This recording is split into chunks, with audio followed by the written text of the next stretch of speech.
Hello and welcome to the Leaders in Cleantech podcast. I'm David Hunt, CEO and founder of Hyperion Executive Search and your host for the show. I hope the new year is kicking off well for you. It certainly is for us at Hyperion and on the podcast. So I'm delighted to have with us a guest today who is a senior reporter for Bloomberg News and the author of this fabulous book, Climate Capitalism, which we'll talk about a little bit more and share some links towards. But in the first instance, Akshat, thank you for joining us on the podcast. Welcome.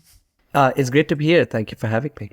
And thank you also for making the extra effort, given that you're home isolating from COVID at the moment and you're still showing up like a true pro. So great to thank you very much for that. Yeah, unfortunate as it is, COVID's been going around and catching too many people still. It is indeed. Yeah, no, I've had some in the family, fortunately not too close by, but it isn't quite gone just yet. But we troop on.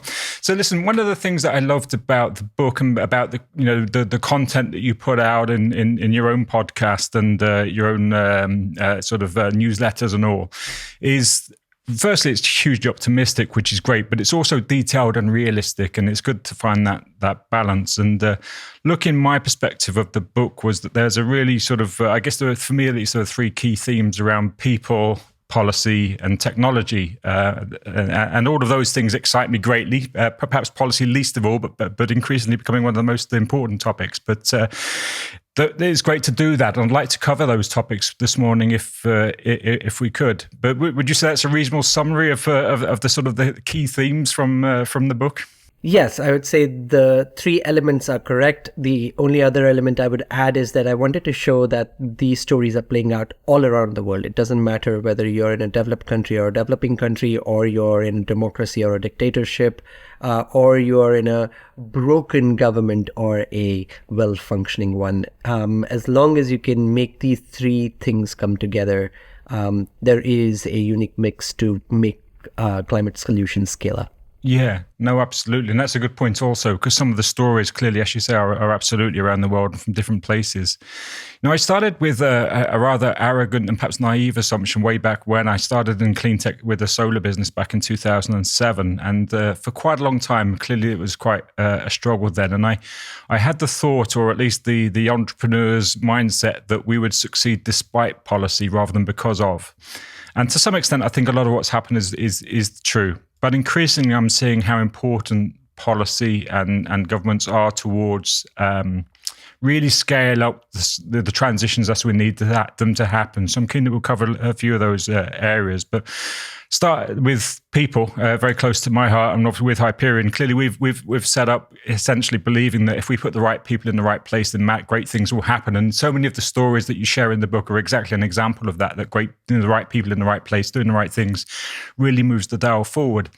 But perhaps we can start with the stories around people in the book aren't the usual suspects, which is great. So obviously, obviously there are, of course, mentions for Bill Gates and various other people, but generally it's about stories of people who perhaps you haven't heard of or won't have heard of, or perhaps know very little of, but have really, really made an impact already in the climate or the energy transition, mobility transitions, and against this climate crisis. So maybe you can share one or two of those, because there's a number in the book, but maybe you can share one or two of those unsung, perhaps unknown heroes that are doing great things that you highlight in the book. Yeah, I think it's the part of the story that we're going to live through over the next few decades, remaking the world, which is a very big place, and also doing stuff that is kind of boring, right? Like infrastructure or putting cables in place or, just doing the same thing, but without having emissions attached to it, doesn't always get you attention. Yes, there are some world famous entrepreneurs in clean tech, and some who are very loud, like Elon Musk, who make sure that they are in the limelight. But other than that, even today, generally in clean tech, people are doing the work because they enjoy it and not because they're famous. So a couple of stories that I would pick. One is the story of Wang Yang, who is the science minister from 2009 to 2017 in China, but really he's an auto engineer by background. And, featuring a bureaucrat in China wasn't one that I was thinking about when I was thinking of writing this book. But the more I learned about him and his role, he is sort of not just an engineer and a minister, but he's a entrepreneurial minister because he had to create an entire ecosystem to be able to build what is now the electric car juggernaut in the world. And he started on that journey in 2000 when he was at the time an engineer for Audi in Germany, and made the case to the Chinese government that, look, if you want people in China to have the kind of lifestyle that Germans have, there is not enough oil in the world to do it. And so that conviction that was backed up by the Chinese leadership allowed him to then, under his ministership, deploy as much as $60 billion, and that's just in that 8-year period, of government subsidies. And these are direct subsidies. There are plenty of indirect subsidies that were given, and of course attract a ton more capital, 4 or 5 times as much more capital, to build what is the largest maker of lithium-ion batteries and electric cars. The other example I pick is Sumant Sinha, who is an Indian entrepreneur. He is the CEO, founder of Renew, which is a major renewable energy company in India. And he has a little more of a privileged background. He came from a political family in India. He could have easily gone into politics. It's in the ruling party. But he wanted to run a business. He wanted to work in business. And so after getting some financial training, working on Wall Street in America, he came back to India and recognized that renewables are the opportunity. But from an Indian perspective, to be able to scale up a technology requires capital. And that capital isn't as easily available for India because of its status as a developing country, even though it's now one of the largest economies in the world. Per capita income is still about $2,000 per person, which is not much. And so he used his sort of financial brains and his connections in Wall Street to try and attract capital from the West, from Goldman Sachs, from the Canadian Pension Fund. And that's what really got him to showcase that it is possible to build a profitable business scaling up solar in India. And because he could do it, now the floodgates have opened up. Now there are Indian companies of all kinds with Indian investors who are, some of them actually have become bigger than Renew Power in their deployment of solar. But you needed the dam to break with, showing that somebody could do it. And that's why, to me, these unlikely heroes are worth knowing about. Yeah, for sure. And as you said, there's that pioneering spirit. And it's like, on one hand, they're pioneering and taking risks and making things happen and enabling. I always see these people as enablers. But on the flip side, again, they're just relatively, whatever the background, privileged or otherwise, but still relatively ordinary people, right? That's one of the things that, again, I speak about a lot of the time. Sometimes we put people on the pedestal, Musk as a good example, and think that you must be this superhuman genius in order to make things happen. And what, as I say, just to reiterate, in the book, there are a lot of examples of just ordinary people like you and I who have a mission, have a passion, have a knowledge, have a capability of some description, and just make things happen. Yes, and it's not just people who are in very powerful places. Some of the people I feature in the book are people who come from corporate backgrounds, who worked in academia, but then ended up in sort of a middle bureaucracy place in the US government. So I have a chapter on carbon capture with Julia Friedman as the main character in it. And, he ran an office inside the Department of Energy, and the office was called the Office of Fossil Energy, which doesn't quite sound like a climate solution. And yet, because of his background as a geologist and recognizing that carbon capture is a technology that you could use to be able to actually do climate good, he was able to pursue a number of projects. Now, he didn't succeed as much as many of the other chapters and other technologies have succeeded, because he was met with resistance from the industry. So it also sort of shows the limits of policy or limits of government. If you don't have industry on board, there's no anything that any amount of policy can really do to enable the transition to happen. So there are some case studies where you sort of learn from the failures as well to be able to scale up technologies. Yeah. Because it is a bit of a tightrope, exactly as you highlight there. On one hand, as you say, you need people who are willing to take on and change policy.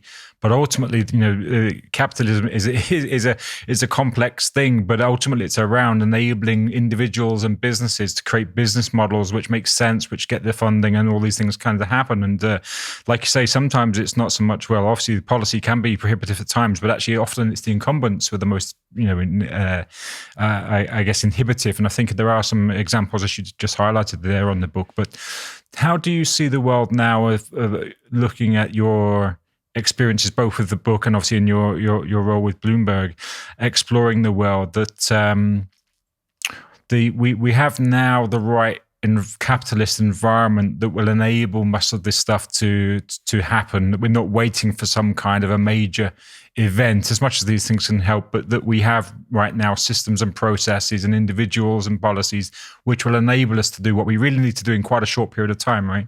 Yes, it has been a journey though, right? Because climate science has been clear, I would say crystal clear, for more than 30 years. We've understood the problem for more than 50 years. And of course, the first 10 years of knowing big climate science reports coming out in the 90s were very little progress. If anything, maybe things even went backward because of incumbents like the oil industry, like the utility industry, coal and gas, that opposed climate action, that sort of sowed disinformation. We overcome that over the next couple of decades. It takes a long time. But now there's a new form of climate delayism coming. There's a recent study looking at how the disinformation now isn't about climate science per se, but climate solutions. That, your electric car is just going to be so much more polluting than a fossil fuel car. Not true. Or heat pumps can never work at a certain temperature because they're just so janky. Not true. There are just all these ways in which the bigger this solution set and the bigger the problem becomes, and the more people who will be affected by it, by the very consumers who are going to have to adopt these ideas, the more avenue there is for delayism to happen. So, I think what we do here on the podcast, but in informing an audience about what the facts are and why those facts are not just facts, but they're actually beneficial for you. Heat pumps do, not magically, they're just pure physics, produce 3 to 4 times more energy in heat than they consume in electricity. Those are things that will be absolutely crucial, because even as there is now policy, and we see that in Europe, we see that in America, we see that in China, we see that in India, there is still forces that would try to slow this down. And of course, that's, we've covered the major economies, but there's huge parts of the world. All of Africa requires so much more support to make the transition happen. Of course, Brazil has its own ability to be able to move transition on the agricultural side, which is another challenge. So yeah, it's a big place to be in, and lots of forces still do fight. Yeah, it's important to do that and to keep that in mind. You're right. My previous renewables company, which was an EPC company, we had a project, must be at least 10, 15 years ago now, where we made an Edwardian manor house, a big old leaky, massive pile of an Edwardian manor house, entirely energy efficient, with solar, with solar thermal, with small wind. They had land and a heat pump. So this is proven, right? For many, many years, we've known this stuff works. And yet, again, in the British press, and I'm sure elsewhere around the world, you do get these stories of, like you say, it's not even just disinformation, but it's like creating noise of this is right, this is wrong, what about this, what about that? And it's just like confusing for the average consumer, right? So I think that's why podcasts like we host and all of us in the sector have to have these conversations out in the public, because it's education and getting through this kind of crap that's out there that's fundamentally important, sometimes more so than the actual technology or the funding that's required. Yeah, I mean, we live in a complex world, and it's getting more complex by the day. And the number of decisions we have to make on a daily basis is huge for an average person. So this game of sowing doubt and slowing down decision making because it's so easy. It's a very low hanging fruit to pick. Is quite a problem. But the best solution that there is, and hopefully there will be better ones, is just to keep with good factual reporting and conversations and finding the experts who can speak in a way that is balanced and clear and logical and backed by science. Yeah. We've touched a little bit on people, and there's still obviously more to disclose there. But looking at policy, one of the things I thought about as we came into 2024 was that across the world, there's a number of elections pending in the UK and probably the US, and there's a number of these. Globally, I think there's just a lot of elections happening during 2024, which in itself creates some kind of elements of uncertainty. Now, you obviously in your position find yourself in a lot of situations where you have the ear to the ground. I know you're a visitor to COP and to Davos and elsewhere. What are your thoughts on the year ahead from that political perspective? Clearly, if Trump gets in, we can touch on that as an individual highlight. But just generally, how do you see, or how do you either fear, or how optimistic are you that by the end of this year we would have seen positive outcomes to some of these things? And how much do you think we can be held back further through perhaps lack of policy or through poor politics? It's a cliche, but it's a cliche because it's true that every year now matters, given how late we've left reducing emissions to. And so, 2024 is another year, but it is just given the sheer size of elections that we're going to have, about half of the world's GDP goes to vote this year. Of course, the Indian election is sort of continuation, most likely, but places like Indonesia, Mexico, the US, the UK are places where you could see a shift, and that shift could be against climate, and that shift will matter because we know that for the transition to accelerate, to go at the pace we want, as you say, it's not just about economics anymore. You need economics and policy to work and align themselves to really scale up deployment. And if you get these elections with the wrong leaders in place, you will get policy shifts. Now, the economics may not suddenly shift because of that. And so, clean energy and clean technology deployment will continue. It just won't continue at the pace that's needed. But what we can do is we can perhaps look at the past few years. Now, this is a year of concentrated elections, but if you look at the past few years to just get a sense of how elections are played out, Australia is a really good example. It was a climate election. The ruling over there, the Liberal Party, had been in power for 3 terms and many more prime ministers in between, but at least 3 terms, and people were tired. They were seeing and feeling the climate impacts, and they wanted change. And they didn't just put an opposition party in power; they also armed a number of independents, so that there is, for the first time in the Australian setting in recent years, a climate leverage that independent candidates have, which they've never had before. The same thing happened with Germany, where, even though Merkel's party had done enough on climate, they'd clearly not done enough based on how much people wanted action. And so the government was sued. The government, even before Merkel's term was over, had to come up with a higher goal.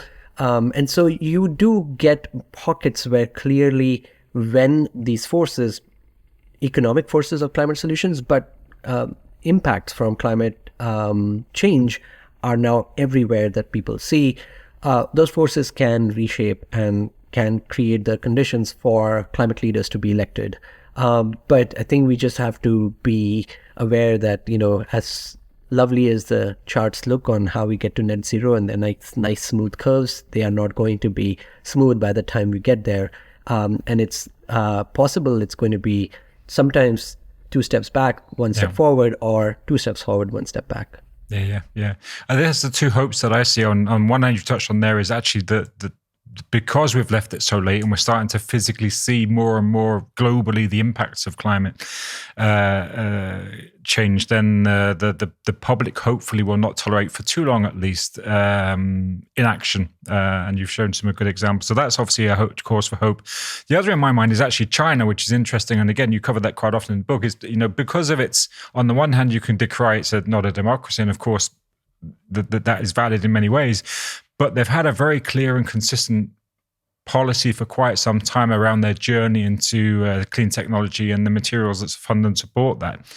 I kind of get some hope from the fact that if you don't join the party, we're just going to get even further steamrolled by, and that's not the right terminology, but overcome by what's happening in China as they obviously move globally with all of the it's the outcomes from all of the wise decisions they made in the past. And hopefully politicians will see, if you don't join this party, then you're going to be a loser. Yes, China did succeed fabulously. I think they timed this so well. And of course, when they were doing it, they couldn't have been sure this would work or this would be that kind of advantage that they have now in clean technology manufacturing. They really have cornered the market. Now, a couple of ways to slice and dice this. One, yes, in certain technologies like solar, there have been attempts to try and break the China monopoly, and somewhat hasn't worked, right? There's been manufacturing of panels that's just moved to Southeast Asia, and then those same silicon being made in China ends up in those panels and still gets bought into Europe or America. But solar panels themselves are still like a small fraction of the total solar deployment, right? The price of the panel doesn't really now matter so much as the deployment and the manpower and the digital technology and the grid capacity that really matters on solar. Whereas on everything else, and maybe wind turbines are a place where there is still manufacturing here in Europe and will likely continue given Europe's learned lessons on losing solar manufacturing.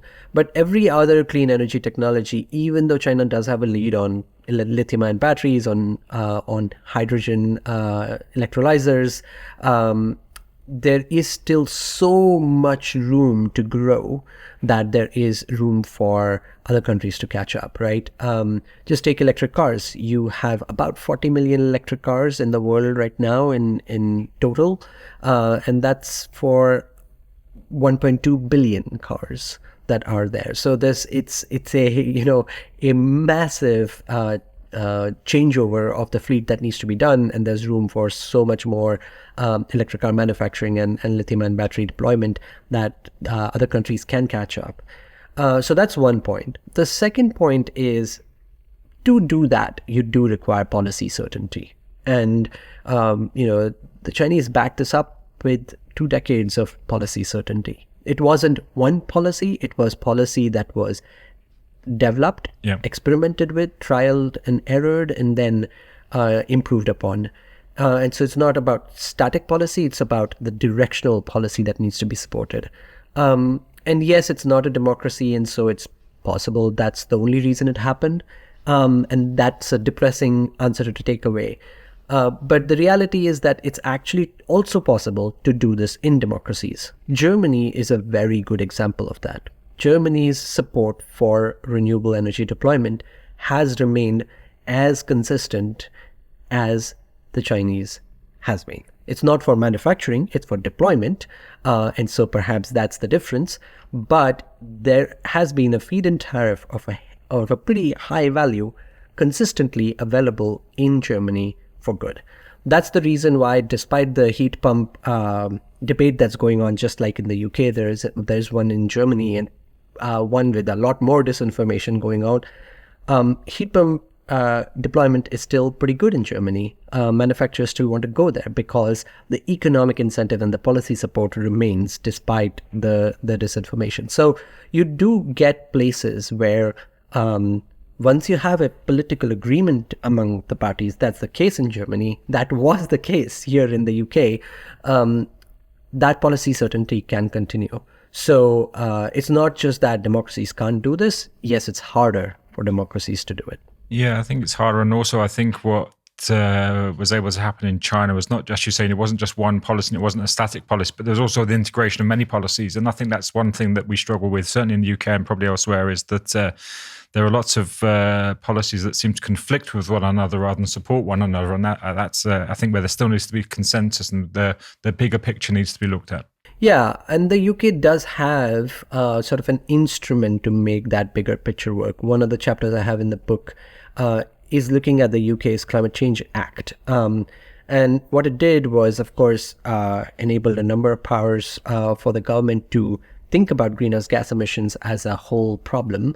But it also created the Climate Change Committee, which is this body that can do the holistic work of looking at policies that affect all sources of emissions and not just about energy, and make recommendations for what kind of policies would work, and that there may be co-benefits rather than co-competition, as you said, in policies that conflict.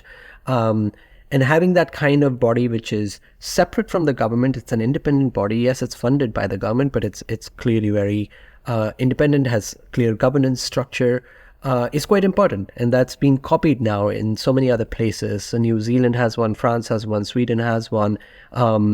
Chris Stark, who's the chief executive officer of the Climate Change Committee here in the UK, now retiring from his job to another one, has not just a role inside the UK, but he travels abroad so many times to try and talk about the lessons of what the Climate Change Committee has been able to achieve. But you certainly require that bigger picture thinking a lot. Yeah.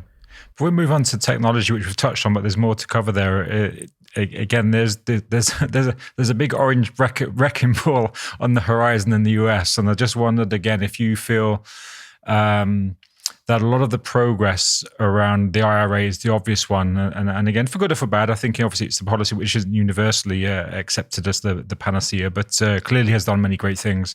Will really be impacted, or whether you see that so many of things are now entrenched and that corporations are benefiting from this, that there'll be resistance to any kind of interruption to that policy?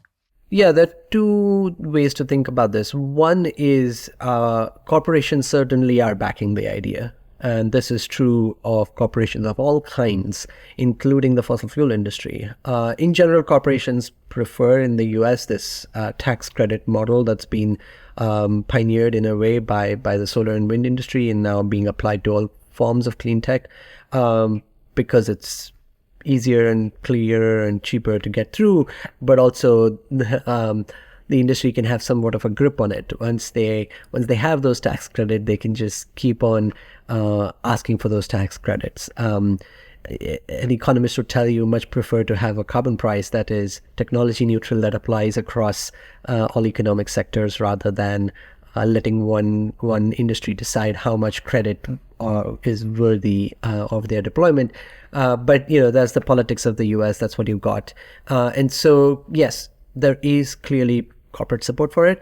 But the most important thing that is likely to keep IRA in place, and this is coming from many of the experts I've spoken in the US, is that the benefits of these tax credits are more than a majority going to red states, going to Republican states, because those are the places where there is land, there are jobs available, or people available for jobs, where the manufacturing of lithium-ion batteries, the deployment of large renewable projects is happening, where a lot of the carbon captured tax money is going to go.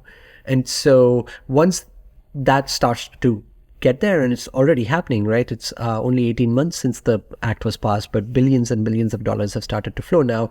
That's the other thing that would keep at least the Inflation Reduction Act in place. And so Tom Steyer, who I had on my podcast earlier this month, he's a billionaire. He ran for the Democratic nomination in 2020. He isn't worried about the domestic moves coming from a Trump election. He's more worried about what that does to international global diplomacy. Trump pulled out a Paris Agreement previously, the kinds of statements he makes, which are then listened to around the world because it's the largest economy in the world, and of course, the largest capital deployer for clean technologies in the world. Even if the country is not doing it, there's all this private capital that moves from America. That is what he's most worried about, whether the global transition slows down, even if it's a notch, not as quickly as the US transition slows down. That would make a massive impact on where we are. Yeah, that's a good point, actually, how actually the voice carries sometimes further than it does at home in that regard, and for the reasons you mentioned. Looking at technologies, clearly there's always things have evolved, and one thing I've loved, and again seems to be consistent from your outputs, is that we already, I mean, of course, technologies will improve, but we already have the technologies to solve the problems, I think, in what we have. Clearly, that's around now scaling and deployment, but clearly technologies will evolve too. We talked a little about solar, and I think there's still huge growth in solar to come. We've talked a little bit about batteries, and we've talked a little bit about heat pumps, all of which technologies that excite me. But are you seeing any other areas from your perspective, either new technologies that perhaps don't get a lot of coverage just yet, or more nascent, or of these established technologies where we're really going to see over the next 2 or 3 years rapid change and rapid improvement of not just the technology, but the deployment of them? Yeah. The way I think about technologies is a little more complicated than saying, yes, we have them or we don't, because I feel like that's not fair. I feel like technologies evolve constantly, and that's the good thing about technologies. Carbon capture, for one reason, hasn't succeeded because it hasn't evolved fast enough. It's been around for 50 years. The cost is about the same. Not enough people are trying new, different ideas.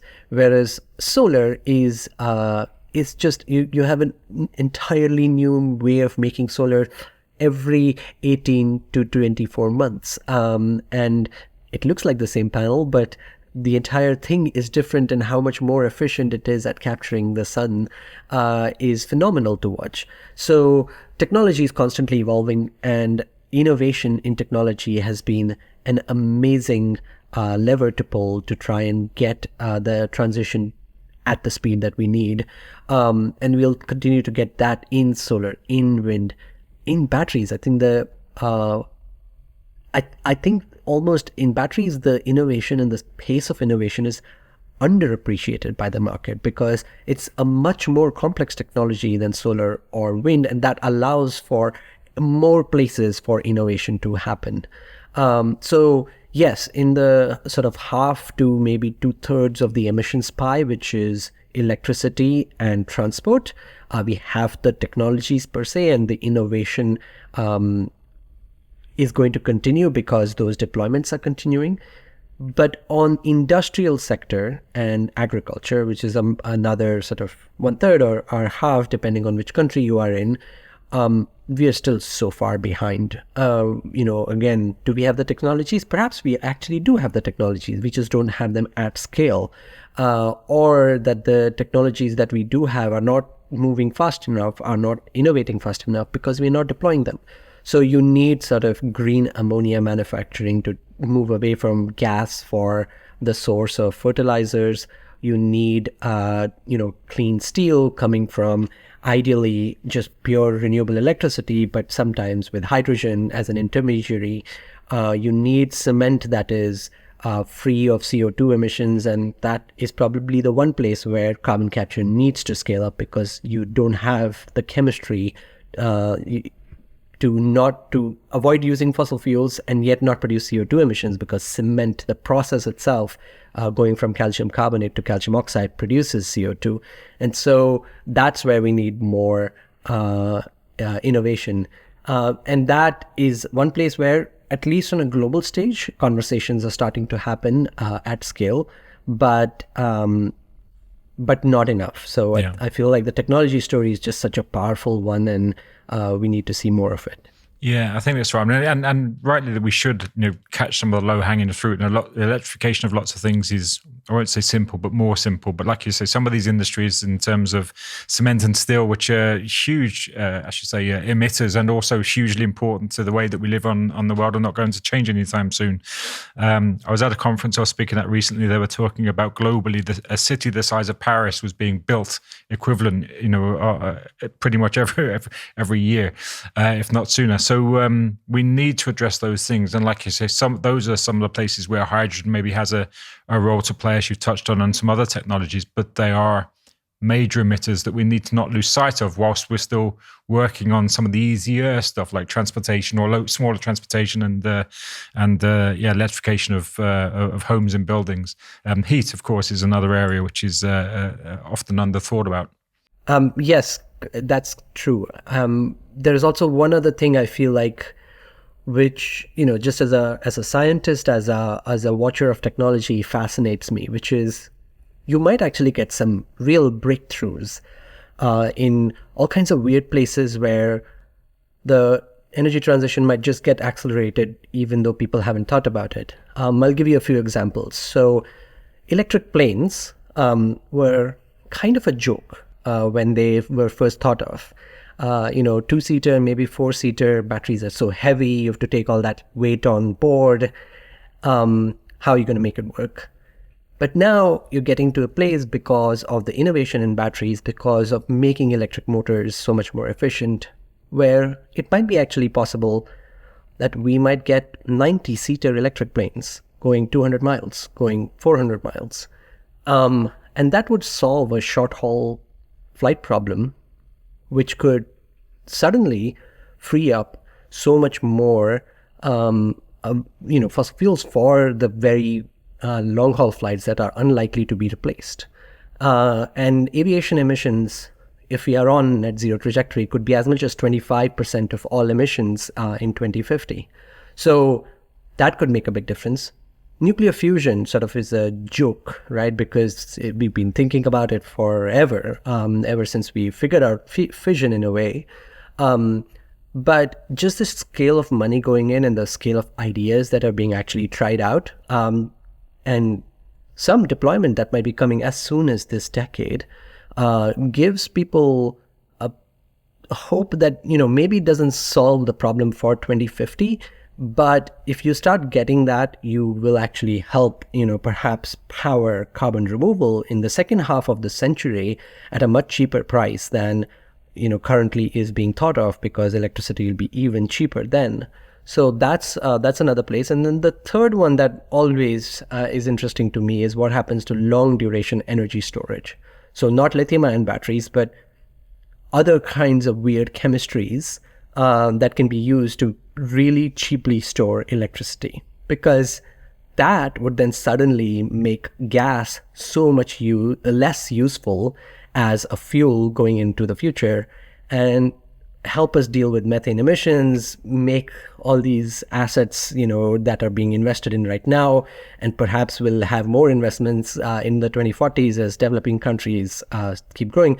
If you get that breakthrough within the next 10 years or so, you could really slow down how much gas gets used in the world. So technology has this way of really shifting the conversation if we do get breakthroughs. It's really exciting. Yeah. Funnily enough, I think it's over a year ago, I had Val Miftakov from ZeroAvia on the podcast talking about aviation. And even in that period of time, I think last year, 18 months, they've again, as you say, made big inroads in terms of their ability to fly and the size of planes that they're looking at. And likewise had First Light Fusion on the podcast not so long ago, looking at how fusion is coming closer and closer, which was great to see. But yeah, that's, I guess, one of the exciting things about the industry and the view that we have being in this kind of bubble is you see these things coming along. And likewise, I know Breakthrough Energy Ventures are mentioned in the book, and we've worked with a number of clients that Breakthrough have funded, like Malta, for example, doing longer duration storage and all these super cool, exciting things going on. If we get too techy, I'll get too excited and we'll go on for too long. Just want to, I guess, before we close out the conversation, Akshat, look at funding and finance, because we saw last year, whilst there were still some quite big bets, that made. And whilst from my point, it looked like there was much more private equity money coming into the sector, which was cool.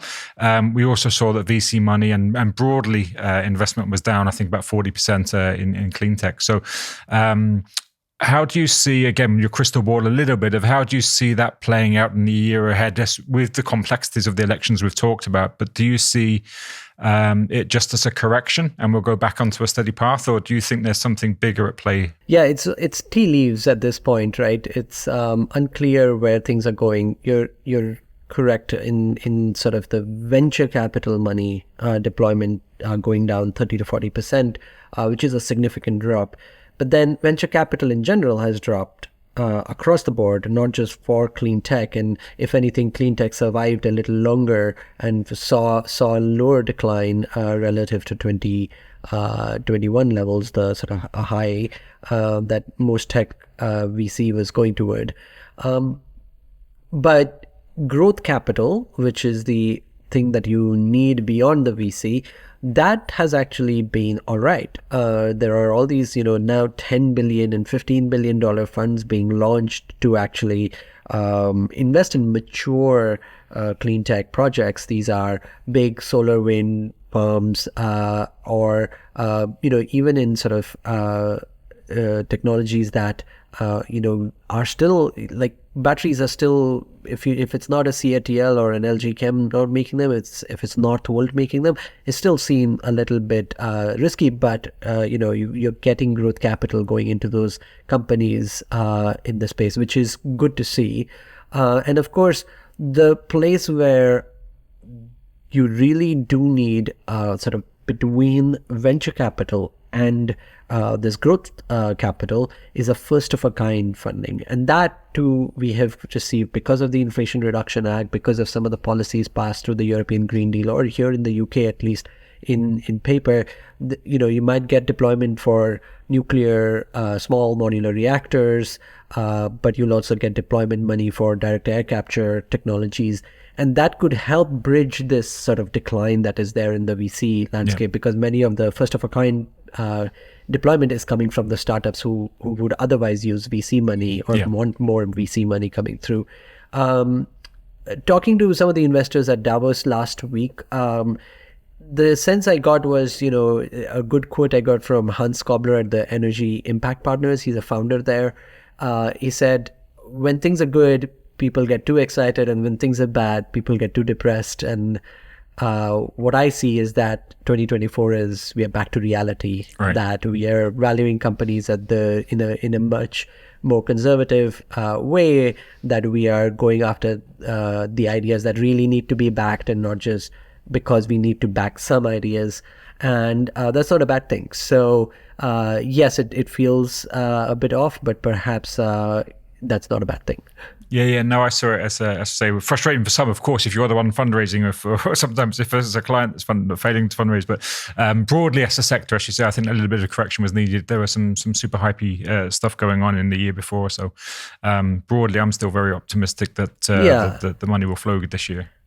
And even macro investors who I had a chance to speak to, some pension funds, some large PE funds, were saying that family offices, the sort of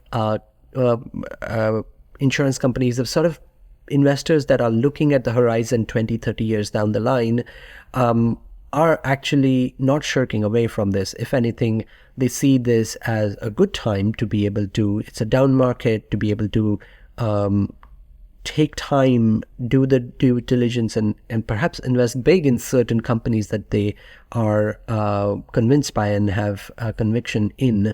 So the big capital isn't going away either. I mean, I think that if that starts to reverse at some point, that's the really worrying trend. Yeah. But fingers crossed that continues. Listen, actually, it's been a great conversation, and there's so much more we could cover. But thank you for your time so far. We'll make sure on the episode page we share links to the book, of course, and also to your podcast and to your newsletter, both of which I absorb and enjoy. But for now, thanks very much for joining us on the podcast, and I hope you're feeling better soon. Thank you. It was a lovely conversation. I think we touched on so many different subjects, which is hard to do in a short chat.